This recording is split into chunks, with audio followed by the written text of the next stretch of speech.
Guys, welcome you all in history classes. और आज हम डिस्कस करने जा रहे हैं जून 2013 हिस्ट्री यूजीसी नेट का पेपर नंबर 3।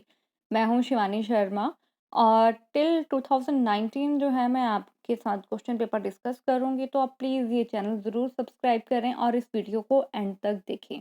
इस क्वेश्चन पेपर में 75 क्वेश्चन है और हम सीक्वेंस वाइज जो है इन क्वेश्चंस को सॉल्व करेंगे और यूजीसी नेट की ही आंसर की से जो है ये इनके आंसर चेक किए हैं। ठीक, तो फर्स्ट क्वेश्चन है हमारा लिस्ट वाले क्वेश्चन है कि आपको दो लिस्ट दी गई हैं, आपको सही उत्तर चूज करना है। लिस्ट 1 है ऑथर का नाम और लिस्ट 2 है डेफिनेशन ऑफ हिस्ट्री। ठीक, पहला है हमारा ओक शॉट। ओक शॉट जो था वो मैच होता है। सच यह है कि इतिहास में अतीत वर्तमान के साथ बदलता है। अतीत जो है वो वर्तमान के साथ बदलता है। ट्रेवलियन इतिहास का महत्व वैज्ञानिक नहीं है, इसका वास्तविक महत्व शैक्षिक है। नेक्स्ट, कॉलिंगवुड संपूर्ण इतिहास विचारों का इतिहास है। एंड नेक्स्ट है ब्यूरी। इन्होंने कहा था इतिहास स्वतः मात्र एक विज्ञान है, इससे कम नहीं और इससे अधिक नहीं। तो इस क्वेश्चन के अकॉर्डिंग जो हमारा मैच बन रहा है वो बन रहा है ए। आप क्वेश्चन भी देख लो और साथ साथ इसका आंसर भी देख लो। ठीक है, नेक्स्ट है हमारा लिस्ट 1 को लिस्ट 2 से सुमेलित कीजिए और दिए गए कूट से सही उत्तर का चयन कीजिए। आपको यहाँ पर भी लिस्ट मैच करनी है। तो इसका है पूरा पाषाण मतलब चिप्पड़ पाषाण उपकरण, मतलब फ्लेक्स निकाल के, पत्थरों के फ्लेक्स निकाल के जो है वो पत्थर के उपकरण बनाए जाते थे। मध्य पाषाण में स्मॉल स्टोन जो उपकरण होते थे वो यूज होते थे, तो इसका आंसर है 4th। नव पाषाण घिसे पाषाण उपकरण। और लास्ट में है उच्च पुरा पाषाण मतलब शैल चित्रकारी हुई थी उच्च पुरा पाषाण में। नेक्स्ट है हमारा थर्ड क्वेश्चन, सर्वाधिक हड़प्पाई पुरस्थल किस नदी के किनारे पाए गए हैं? तो ये मोस्टली सरस्वती नदी के किनारे जो है वो पाए गए हैं। ठीक है, फोर्थ है हड़प्पा सभ्यता की वह कौन सी विशेषता थी जो समकालीन अन्य सभ्यताओं में ज्ञात नहीं होती है? तो हड़प्पा सभ्यता की क्या था विशेषता, जो अन्य सभ्यताएं थी, जो मेसोपोटामिया और इजिप्ट की भी सभ्यता थी, बट हड़प्पा में कॉटन सबसे पहले बना है। ठीक है, और उसके बाद जो है कॉटन जो है अन्य सिविलाइजेशंस जो मेसोपोटामिया सुमेरी सभ्यताएं थी उनको पता चला है। तो फोर्थ का आंसर आएगा ए, सूती कपड़ा। फिफ्थ क्वेश्चन है हमारा, इसमें भी आपको लिस्ट मैच करनी है। मेलुहा किसे कहते थे? सिंधु के क्षेत्र को, जो सिंधु का एरिया है उसको ये जो है इजिप्ट के लोग, ये जो है सुमेरी सभ्यता के लोग कहते थे मेलुहा। दिलमुन कहाँ था? ये था बहरीन। नेक्स्ट है हमारा मक्कान मतलब मकरान तट। कुरगांव मतलब मध्य एशिया। तो फिफ्थ का आंसर है हमारा सी। नेक्स्ट है हमारा सिक्स्थ क्वेश्चन, किसने सर्वप्रथम भारत पर आर्यों के आक्रमण का सिद्धांत प्रतिपादित किया? किसने बताया कि भारत के ऊपर आर्यों का आक्रमण हुआ था? सबसे पहले बताया था आरपी चांद ने। तो सिक्स्थ का आंसर है डी। सेवंथ क्वेश्चन, उत्तर वैदिक कालीन पांचाल राज्य का प्रसिद्ध दार्शनिक नरेश था। पांचाल का जो पोस्ट वैदिक पीरियड था हमारा, फेमस फिलोसोफर किंग हुए जैसे कि प्रवाहना, जयवाली, अरुणी।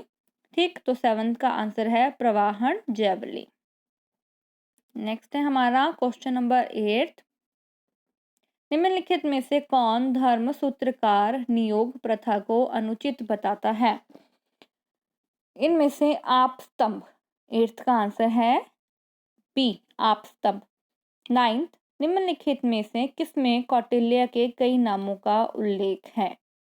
तो अभिधान चिंतामणि बुक का टाइटल है, अभिधान चिंतामणि। ये various other name of Kautilya as Chanakya, Vishnugupta and Dramila. Chanakya के और नेम क्या थे? कौटिल्य, चाणक्य, विष्णुगुप्त और जमिला। तो 9th का आंसर है डी। 10th क्वेश्चन देखेंगे, निम्नलिखित नगरों में से कौन सा महापाषाण युगीन संस्कृति से संबंधित नहीं है? उतनूर जो है वो महापाषाण युगीन संस्कृति से संबंधित नहीं है। 11th का, निम्नलिखित ग्रीको रोमन लेखकों का सही कालक्रम क्या है? इनका है सबसे पहले टेसियस, उसके बाद है स्ट्रैबो, टेसियस के बाद स्ट्रैबो, स्ट्रैबो के बाद है पिलनी, पिलनी के बाद है टॉलेमी। तो 11th का आंसर है बी। 12th, तमिल लेखकों के तीसरे महान संगम की पीठ स्थित थी। तो फर्स्ट और थर्ड जो हैं संगम हुए थे ऑर्गेनाइज्ड मदुरई में, और where as a second one was organized at Kapattapuram and अलाइवा। तो 12th का आंसर है मदुरई। तीसरे महान संगम की थी, फर्स्ट और थर्ड कहाँ हुए थे? मदुरई में। थर्ड, निम्नलिखित में से कौन से नगर में पुरातन काल के दौरान बंदरगाह नहीं थे? तुतिकोरिन जो कि तमिलनाडु में है और मॉडर्न सी पोर्ट है, ठीक। तो यहाँ पर जो थे पुरातन काल के दौरान बंदरगाह नहीं था। 14 क्वेश्चन है हमारा, लिस्ट 1 को लिस्ट 2 के साथ आपको मैच करना है। रोमक सिद्धांत यूनानी प्रभाव से आया था। राउलेटेट मृदभांड ये आए, राउलेटेट मृदभांड जो आए थे ये आए थे रोमी प्रभाव से। उसके बाद है सुर्खी कुषाण प्रभाव से, बीज गणित अरब प्रभाव से। तो 14 का आंसर है ए। 15, निम्नलिखित में से किस अभिलेख में चंद्रगुप्त और अशोक दोनों का नाम एक साथ आया है? तो रुद्रमा का जूनागढ़ अभिलेख, इसमें चंद्रगुप्त और अशोक का नाम एक साथ आया है। 16 क्वेश्चन है, लिस्ट 1 को लिस्ट 2 के साथ आपको मैच करना है, ठीक है। न्याय, न्याय है गौतम, विशेषक, विशेषक से कणाद, सांख्य कपिल और मीमांसा जैमिनी, ठीक है। तो 16 का आंसर है सी। 17 क्वेश्चन देखेंगे हम अपना, सातवाहन सिक्कों के संदर्भ में निम्नलिखित में से कौन सा कथन सही नहीं है? तो मौर्य के बाद साउथ का जो पार्ट था उसको रूल किया था सातवाहनों ने 200 साल तक, ठीक है। और इस पीरियड में उन्होंने गोल्ड के कॉइन्स निकाले थे। तो सातवाहन सिक्कों के संदर्भ में क्या है? उन्होंने सोने के सिक्के जारी नहीं किए, उन्होंने सोने के सिक्के जारी किए, उन्होंने शीशे का सिक्का जारी किया, उन्होंने पोटिन का सिक्का जारी किया। तो 17 का आंसर है बी, उन्होंने सोने के सिक्के जारी किए। ये कथन सही नहीं है। 18, लिस्ट 1 और लिस्ट 2 को मैच करना है आपको। कोडुमनल, कोडुमनल व्यापारी केंद्र था। गंगईकोंडन, गंगईकोंडन चोलों की राजधानी थी। महाबलीपुरम में पल्लव मंदिर था। और पुमपुहार मतलब पत्तनपुहार जो था ये 18th में आप देखेंगे लास्ट वाले पत्तनपुहार, पुमपुहार मतलब ये था बंदरगाह नगर। तो 18th का आंसर है डी। 19th, मालव काल गणना निम्नलिखित में से किस संबंध से अभिन्न थी? तो 19th है शक, गुप्त, कली एंड विक्रम। तो 19th का आंसर है आपका ए, ठीक है। विक्रम संवत, आर कूट संवत एंड मालवा संवत। 19, निम्नलिखित में से किसमें तमिल वासियों की व्यापारिक गतिविधियां संबंधित संदर्भ प्राय है? तो ये है शिल्पदिगारम। 20th का आंसर है सी।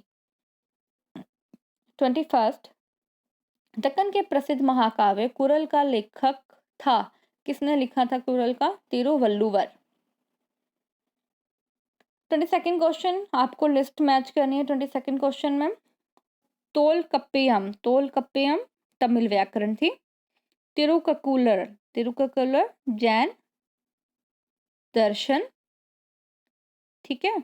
और शिल्पदिकारम, शिल्पदिकारम प्रेम कथा थी। और परिपादल दर्शन से रिलेटेड बुक थी। तो 22nd का आंसर आया बी। 23rd क्वेश्चन, भारत में सर्वप्रथम किस अभिलेख में शून्य का प्रमाण मिलता है?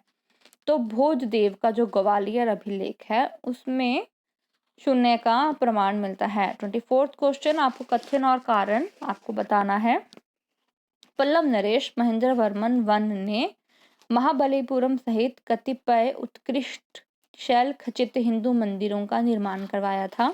कारण क्या था कि महेंद्र वर्मन वन जो था शुरू में जैन था, किंतु बाद में वो शैव अनुयायी मिल गया था। 24th का आंसर है ए, कि ए और आर कथन और कारण दोनों ही सही हैं तथा ए आर की सही व्याख्या है। 25th, निम्नलिखित का अनुक्रमिक क्रम दीजिए और प्रदत्त कूट से सही उत्तर का चयन कीजिए। तो ये राजा चोल वन, आदित्य चोल, राजेंद्र चोल और परांतक चोल आपको सीक्वेंस में बताना है। तो सबसे पहले आदित्य चोल, उसके बाद Parantaka Chola one, 4th one, next है हमारा राजा राज चोल और लास्ट में है राजेंद्र चोल। तो 25th का आंसर आया बी। ठीक, और चोल किंगडम जो था वो 9th सेंचुरी में आया था। ठीक है, और विजयपाल ने जो था वो चोल किंगडम को एस्टेब्लिश किया था। 26th क्वेश्चन, कि इनमें से कौन सी स्टेटमेंट जो है सही नहीं है? पहली स्टेटमेंट है कि इल्तुतमिश का मकबरा इस बात का संकेत करता है कि इसके निर्माण में हिंदू तथा मुस्लिम स्थापत्य कला की परंपराओं का मिला जुला प्रयोग किया गया था। 26 की ऑप्शन आप देखो ध्यान से। सेकंड ऑप्शन है, प्रथम बार असली मेहराब का प्रयोग सुल्तान नसीरुद्दीन मोहम्मद के मकबरे में किया गया। थर्ड, घोड़े की नाल की आकृति की मेहराब का प्रथम बार प्रयोग अल्लाई दरवाजे के निर्माण में किया गया। और नेक्स्ट है, तोहरी मेहराब कही जाने वाली वस्तु शिल्पीय युक्ति का प्रयोग सल्तनत काल में निर्मित किसी भी भवन में नहीं किया गया। तो 26 का जो आपका आंसर है वो बी है, कि सेकंड और फोर्थ स्टेटमेंट जो है वो गलत है। 27th क्वेश्चन, 1236 से 1296 तक कितने सुल्तानों ने शासन किया था? इल्तुतमिश की डेथ हुई थी 1236 एडी में और उसके बाद 1296 तक जो थे 10 सुल्तानों ने रूल किया था। 28, निम्नलिखित में से कौन सा कथन सही नहीं है? 28 में, दिल्ली सल्तनत में हस्तशिल्प उत्पादन में दासों के श्रम का उपयोग काफी महत्वपूर्ण था। अकुशल घरेलू कार्यों के लिए भी दासों को काम में लिया जाता था। सुल्तान फिरोज तुगलक के दासों में 1200 शिल्पकार भी थे। और लास्ट है, सल्तनत कालीन भवनों जिनमें मस्जिद और मकबरे भी थे के निर्माण के लिए अप्रवासी मुसलमान राजगिरों को काम पर लगाया गया। तो 28 का आंसर है डी, कि सल्तनत कालीन भवनों जिनमें मस्जिद और मकबरे भी थे के निर्माण के लिए अप्रवासी मुस्लिम राजगिरों को काम पर लगाया गया। ये कथन सही नहीं है। 29th क्वेश्चन, सल्तनत कालीन भारत में किन फसलों की खेती नहीं की जाती थी? तो उस समय जो है तिल और मक्का की खेती जो है सल्तनत काल में, सॉरी, इसमें जो है आलू और मक्का की खेती नहीं की जाती थी। आलू जब आए हैं हमारे देश में जब पुर्तगीज आए थे। ठीक है, मेज की जो खेती स्टार्ट हुई थी वो हुई थी 16th सेंचुरी में। ओके, 30th क्वेश्चन है, आपको लिस्ट 1 को लिस्ट 2 के साथ शासक हैं और उनके कार्य और घटनाओं के साथ आपको मैच करना है। जलाउद्दीन खिलजी, सिद्धि मौला का वध, अलाउद्दीन खिलजी, जलाउद्दीन ने सिद्धि मौला का, और अलाउद्दीन मालवा एवं गुजरात की विजय, गियासुद्दीन तुगलक बंगाल की विजय, फिरोज शाह तुगलक सार्वजनिक निर्माण विभाग की स्थापना। तो इसका आंसर है हमारा बी। 31st क्वेश्चन, सैयद वंश के संस्थापक हिज्र खान के 3 उत्तराधिकारियों के नाम निम्नलिखित हैं। आपको इसको काल के हिसाब से सही क्रम में लगाना है। तो पहले आता है मुबारक शाह, उसके बाद है मोहम्मद शाह और लास्ट में है अलाउद्दीन आलम शाह। तो 31st का आंसर है बी। नेक्स्ट है क्वेश्चन नंबर 32, लिस्ट 1 और लिस्ट 2 को आपने मैच करना है। फतूहा, फतूहा ऐच्छिक दान। समा, ये रिपीटेड क्वेश्चन है। सूफी संगीत का समागम। बरकत, बरकत मतलब सूफी द्वारा अर्जित आध्यात्मिक शोभा। मलफूज, सूफी संतों के वार्तालाप। तो 32 का आंसर है बी। क्वेश्चन नंबर 33, कि निम्नलिखित में से किसने 16वीं शताब्दी के विजयनगर शासन की राजकीय अर्थनीति को सामंतवादी कहा है? इसका आंसर है एन कारशिमा। 33 का आंसर है एन कारशिमा। नेक्स्ट है 34 क्वेश्चन, कि निम्नलिखित कथनों पर विचार कीजिए। गुरु नानक सभी प्रमुख समकालीन धार्मिक विश्वासों एवं अनुष्ठानों, चाहे वह हिंदू या मुस्लिम थे, में रुचि रखते थे। गुरु नानक जैन मुनियों के प्रति उदार थे। उनके विचार में धर्म ग्रंथों का पारंपरिक पठन समय का दुरुपयोग है। और लास्ट है, अपने जीवन काल के अंतिम 15 वर्ष गुरु नानक ने कीरतपुर में व्यतीत किए। 34 का आपका आंसर है फर्स्ट एंड 4 जो है ये आपकी स्टेटमेंट सही नहीं है। नेक्स्ट है हमारा क्वेश्चन नंबर 35। नीचे जो कथन दिए गए हैं उनमें से एक अभिकथन और दूसरा तर्क है। तो 35 का आंसर आएगा हमारा, पहले अभिकथन देखते हैं। अपने पिता एवं सूर शासकों के समान हुमायूं भी अपने से उच्चतर किसी राजनीतिक सत्ता को मान्यता देने का इच्छुक नहीं था। इसके पीछे रीजन है, उसने स्वयं खलीफा की उपाधि धारण कर ली थी। तो 31 का आंसर है सी, कि ए सही है और आर गलत है, कि अपने पिता एवं सूर शासकों के समान हुमायूं भी अपने से उच्चतर किसी राजनीतिक सत्ता को मान्यता देने का इच्छुक नहीं था। और तर्क गलत है और अभिकथन हमारा सही है। तो आंसर आएगा इसका सी। 36, यह किसका कथन है कि एक स्त्री के लिए सबसे उत्तम स्थान पर्दा या कब्र है? बदायूनी ने यह कथन दिया था।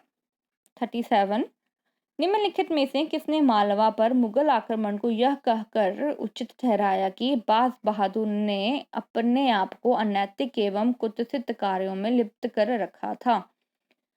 तो 37 में आंसर आएगा आपका ए, निजामुद्दीन अहमद ने। आज जो है हम यहाँ 37 तक ही क्वेश्चन करेंगे।